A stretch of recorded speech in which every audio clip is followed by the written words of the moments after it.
দুর্নীতি, তথ্য গোপন ও অর্থ আত্মসাতের মতো একের পর এক অভিযোগের চাপে পদত্যাগ করতে বাধ্য হয়েছেন যুক্তরাজ্যের সাবেক সিটি মন্ত্রী এবং শেখ হাসিনার বোন শেখ রেহানার মেয়ে টিউলিপ সিদ্দিক। এবার টিউলিপের মতো পরিণতি হতে পারে শেখ হাসিনার মেয়ে সাইমা ওয়াজেদের।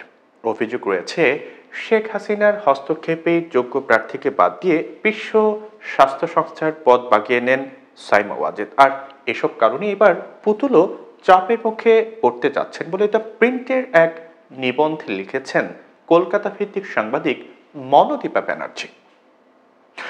প্রতিবেদনে মনোদীপা ব্যানার্জি বাইবেল থেকে উদ্ধৃতি দিয়ে বলেছেন যে বাবার পাপের দায় ছেলের উপর পড়ে, তবে এক্ষেত্রে শেখ হাসিনার পাপের দায় পড়েছে তার বোনের মেয়ে টিউলিপের উপর, যার কারণে টিউলিপ পদত্যাগ করতে বাধ্য হয়েছেন। এবার এই দায় পড়তে যাচ্ছে তার নিজ মেয়ে পুতুলের উপর, যিনি 2023 সালে বিশ্ব স্বাস্থ্য সংস্থার দক্ষিণ পূর্ব এশিয়ার আঞ্চলিক পরিচালক হয়েছেন।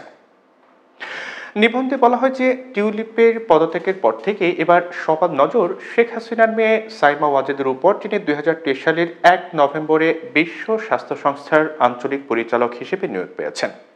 সাংবাদিক মনোদীপা ব্যানার্জি স্বাস্থ্য বিষয়ক জার্নাল ল্যান্সেটের 2023 সালের সেপ্টেম্বরে একটি সম্পাদকীয় প্রতিবেদনের কথা উল্লেখ করে বলেছেন যে ওই প্রতিবেদনে পুতুলের প্রার্থিতা নিয়ে প্রশ্ন তুলেছিল। তারা অভিযোগ করেছিল যে মনোবিজ্ঞানে স্নাতকোত্তর ডিগ্রি অর্জন করা পুতুল বিশ্ব স্বাস্থ্য সংস্থার আঞ্চলিক পরিচালক হওয়ার যোগ্য নয়।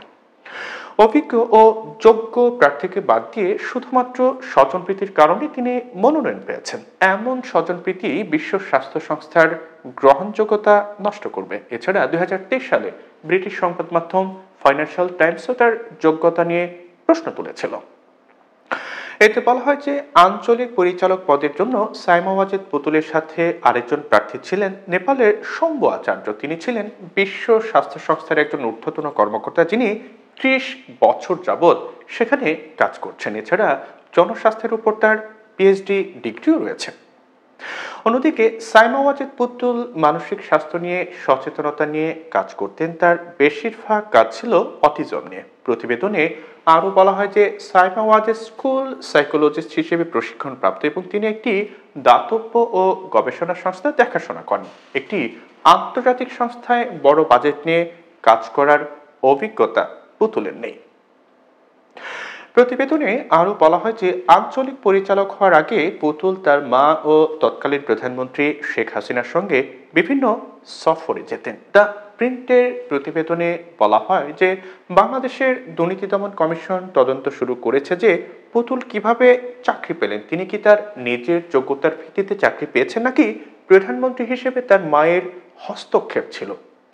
দ্য প্রিন্ট বলছে যে সকলের দৃষ্টি এখন পুতুলের দিকে। এখন দেখার বিষয় যে পুতুল ও তার খালাতো বোন টিউলিপ সিদ্দিকের পদাঙ্ক অনুসরণ করতে বাধ্য হন কিনা।